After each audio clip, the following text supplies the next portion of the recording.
Umar itu bilang, siapa orang yang ziarah ke Tarim akan merubah apa? Merubah tembaga. Merubah tembaga itu menjadi emas para hadirin karena pendidikan daripada kota Tarim. Bahkan sampean kalau ke Tarim itu jangan belajar, nggak usah belajar, jaga hati saja, Pak. Dikatakan oleh Syekh Abdul Rahman As-Segaf, syawari utarim syekhu man la syekhulah. Ya, gang-gang, jalanan-jalanan di kota Tarim itu adalah guru bagi mereka yang tidak punya guru para hadirin. Assalamualaikum warahmatullahi wabarakatuh.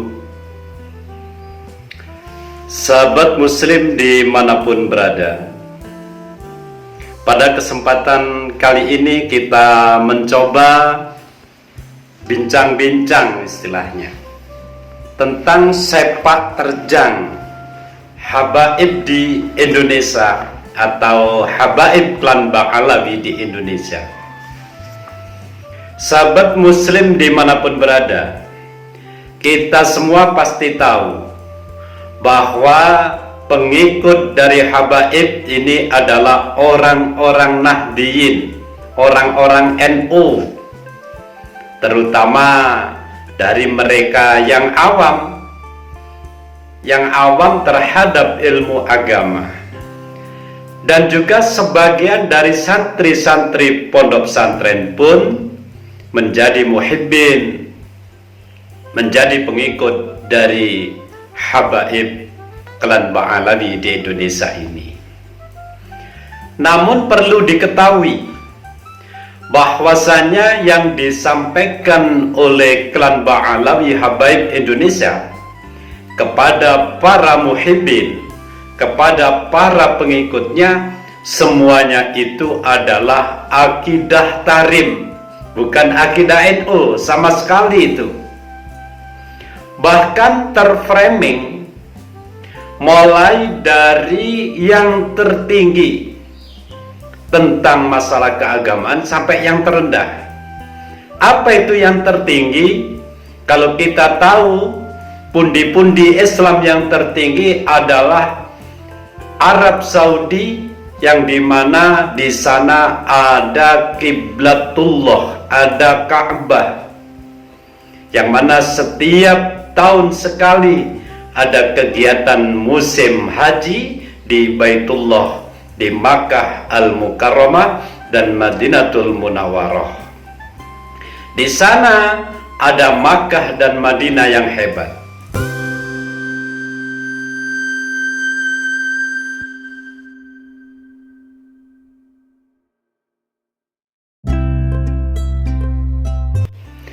Namun oleh klan Ba'alawi habaib Indonesia di framing ada yang lebih hebat dari Makkah dan Madinah sesuai dengan perkataan seorang habib.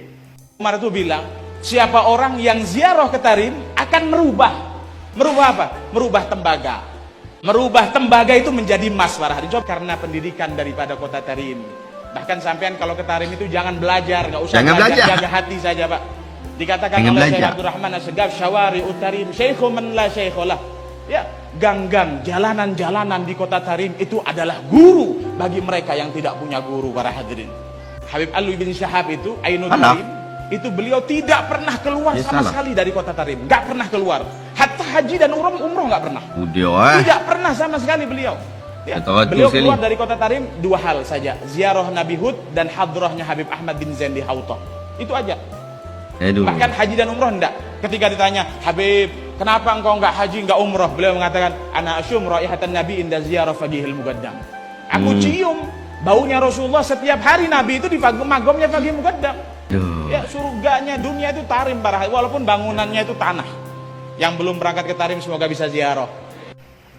Nah, ini adalah bentuk framing, bentuk doktrin meyakinkan bahwa Makkah dan Madinah itu masih ada yang lebih baik, yaitu kota Tarim. Karena sang Habib ini sampai tidak melakukan haji dan umroh, karena di Tarim ini ada Rasulullah dan makam dari Faqih Al-Muqaddam, bahwa Rasulullah selalu senantiasa ada di situ. Ini adalah framing bahwa kota Tarim itu lebih hebat daripada kota-kota yang lain yang ada di dunia ini. Sehingga framingnya kota Tarim itu akan merubah tembaga menjadi emas, akan merubah seorang kiai menjadi waliullah jika mau berkunjung ke Tarim. Ini adalah framing-framing dari akidah Yaman, kepercayaan orang Yaman yang diberikan kepada orang-orang Nahdiyin, orang-orang NU. Ini ya juga bentuk bahwa NU sudah kebobolan akidah semacam itu. Ini yang pertama ini adalah dari unsur yang tertinggi. Jadi masalah internasional, berarti kota secara internasional di kalangan muslim adalah Makkah dan Madinah, tapi di kalangan Ba'alwi, Habib Yaman, ini yaitu kota Tarim lebih hebat dari kota Makkah dan Madinah. Ini adalah framing tertinggi di antara klan Ba'alawi kepada orang-orang Nahdiyin. Perlu diwaspadai bahwa yang tertinggi kota-kota yang berkaitan dengan Islam yaitu Makkah Al-Mukarramah dan Madinatul Munawwarah, karena untuk kegiatan haji di setiap tahun bagi seluruh umat muslim sedunia. Sahabat muslim dimanapun berada, yang kedua framing yang dilakukan yaitu terhadap 4 imam madhab. Ada yang lebih hebat dari 4 imam madhab ini. Siapa dia? Dialah Habib Ahmad bin Zain al-Habsyi. Kalau secara dohir setara dengan Imam Syafi'i yang begitu hebat, setara dengan Imam Syafi'i yang begitu hebat secara dohir, tapi secara batin, secara kewalian jauh di atas Imam Syafi'i. Berarti Habib Ahmad bin Zain ini lebih hebat dari Imam Asy-Syafi'i, pengikut atau madhab dari orang-orang Indonesia. Ini juga framing bahwa klan Ba'alawi itu lebih hebat dari yang orang Nahdiyin ikuti dari madhab Imam Syafi'i. Lebih hebat dari itu. Siapa dia? Habib Ahmad bin Zain. Ini yang diframingkan kepada orang-orang Nahdiyin pribumi Indonesia. Ini juga termasuk membobol akidah orang-orang NU agar meyakini yang lebih hebat dari Imam Syafi'i di kalangan Ba'alawi itu ada. Semacam itu. Jujur atau tidak, ini adalah fakta yang mereka lakukan sebagaimana pada video berikut ini. هذا يقولون الشافعي يعني في الظاهر أما في الباطن ففوق الإمام الشافعي. Nah, dikatakan bahwasanya Al-Habib Ahmad bin Zain ini seperti Al-Imam Syafi'i di dalam ilmu zahir, adapun di dalam ilmu batinnya, di dalam kewaliannya jauh di atas Al-Imam Syafi'i. Sahabat muslim dimanapun berada, yang pertama tadi yaitu tentang kehebatan sebuah kota di dunia, yang kedua yaitu tentang imam madhab, yang ketiga yaitu tentang waliullah, sultanul aulia.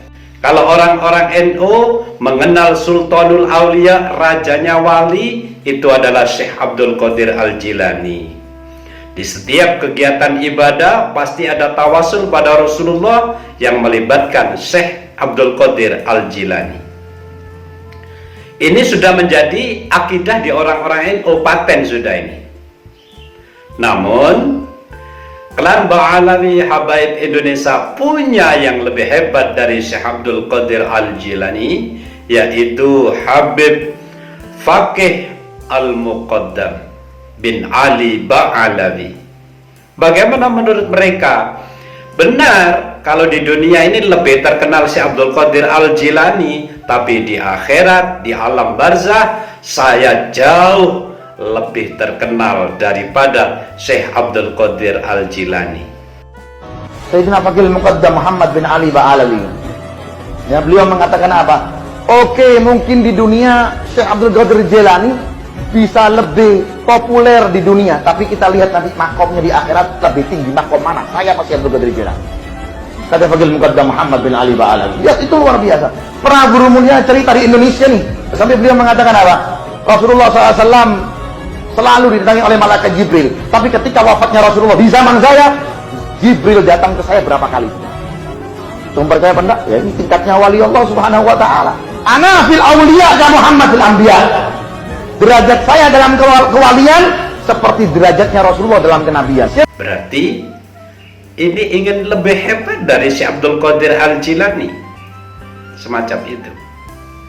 Bahkan ada yang lebih dari itu. Habib Faqih Al-Muqaddam ini adalah seakan-akan menjadi mujtahid mutlak. Dia melebihi 4 imam madhab. Sampai para ulama menyebutkan balagh darajah mujtahid mutlak. Al-Imam Al-Faqih Al-Muqaddam ini dari keilmuan yang dimilikinya sampai pada derajat mujtahid mutlak. Derajat mujtahid mutlak ini di dalam fiqih ini seperti derajatnya Al-Imam Syafi'i, seperti derajatnya Al-Imam Malik bin Anas, seperti derajatnya Al-Imam Ahmad bin Hanbal. Jadi Imam Hanafi, Maliki, Syafi'i, Hambali, di atasnya itu sudah Imam Faqih Al-Muqaddam bin Ali Ba'alawi ini, menurut framing mereka. Dan ini terus disampaikan berulang-ulang kepada orang-orang Nahdiyin yang menjadi muhibbin, yang tentunya nanti ini akan berganti akidah dari Syekh Abdul Qadir Al-Jilani menjadi Faqih Al-Muqaddam bin Ali Ba'alawi, akan pindah ke situ. Contoh yang sudah pindah itu di wirid namanya Rotibul Haddad. Di sana tawasul yang asli itu ada di tengah kepada auliyatnya, walinya, kepada Faqih Al-Muqaddam bin Ali Ba'alawi.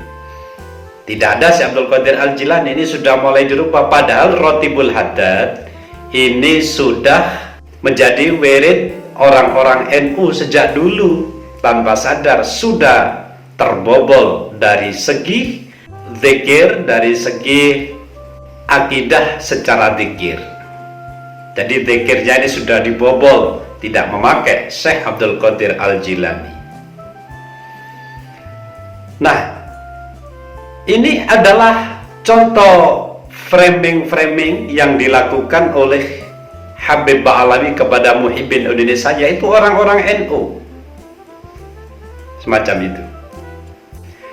Selanjutnya, ulama-ulama yang masih hidup ini juga tersaingi. Kalau dia orang-orang NU, hari ini tahun 2024 bulan Juli, banyak orang-orang NU yang ahli di dalam ilmu, bahkan alama, termasuk Gus Baha, termasuk yang sepuh Kiai Haji Syahid Agil Siraj, dan banyak ulama-ulama yang lain yang tidak bisa saya sebutkan satu persatu. Namun yang lebih hebat dari itu menurut Ba'alawi ada. Tidak ada kalau di Indonesia. Siapa dia? Habib Umar bin Hafid. Padahal kalau menurut saya, dah banding jauh lebih alim dari Gus Baha, kalau menurut pandangan saya. Tapi ini mulai di framing terus, di framing bahwa Habib Umar bin Hafid ini adalah begini begitu, begini begitu, jauh hebat, paling hebat di dunia, semacam itu. Sebagaimana di video berikut ini. Kalau gitu masuk ke kamar, di kamarnya itu ada fotonya Habib Umar bin Hafid, berbentuk foto loh. Dia itu ngomong, ya Habib Umar, aku ini masalah ya, ini segala macam, semut kabeh wis utang katang ini segala macam wis ruwet kabeh. Apa Habib? Ngomong ambek. Bicara sama siapa? Foto. Selesai bicara, keluar dapat solusi. Dapat apa? Jalan keluar. Tidak sampai di situ. Bahkan ulama-ulama kampung, sampai habib-habib di kampung-kampung ini terus di framing agar dimuliakan. Habib yang mabuk, Habib yang kakinya kotor, ini lebih hebat dari kepala kiai yang bersorban. Ini framing. Nanti akhirnya berpikiran demikian orang-orang NU pribumi Indonesia. Sebagaimana pada video berikut ini. Keluarganya Nabi Muhammad itu dibagi menjadi dua. Ada yang kita cintai dan kita ikuti. Yang kedua, habaib. Anak turunnya Nabi Muhammad, kita wajib cinta. Ada Habib mabuk, ojo dibenci, ojo dibeloi. Kalau misalkan Habibnya mabuk, minta uang buat minum khamar, dikei duit, enggak bukan. Ada Habib mabuk, ojo dikei duit. Kalau beras. Sahabat muslim dimanapun berada, semua ini adalah pelajaran bagi kita semua pribumi Indonesia. Perlu sadar bahwa habaib klan Ba'alawi di Indonesia ini adalah orang-orang yang didatangkan oleh Belanda pada abadnya. Sampai hari ini, saat Belanda mengalami kekalahan, mereka tetap berjuang ingin menguasai bangsa Indonesia ini secara utuh, yaitu secara akidah dan secara politik. Saya tidak benci, saya lagi memaparkan sejarah. Memang habaib dari Hadramaut yang mendatangkan Belanda. Bukan karena benci, fakta sejarah. Sampean jangan tersinggungan. Buka sampai literatur dan sejarah. Yang namanya habaib dari Hadramaut itu yang mendatangkan siapa? Belanda. Yang jadi masalah apa? Sehingga mereka hampir menguasai bangsa Indonesia dengan mengangkat Anies Baswedan sebagai calon presiden kemarin di Pilpres tahun 2024 untuk menjadi presiden Republik Indonesia yang didukung oleh seluruh habaib atau mayoritas habaib klan Ba'alawi Indonesia. Hampir.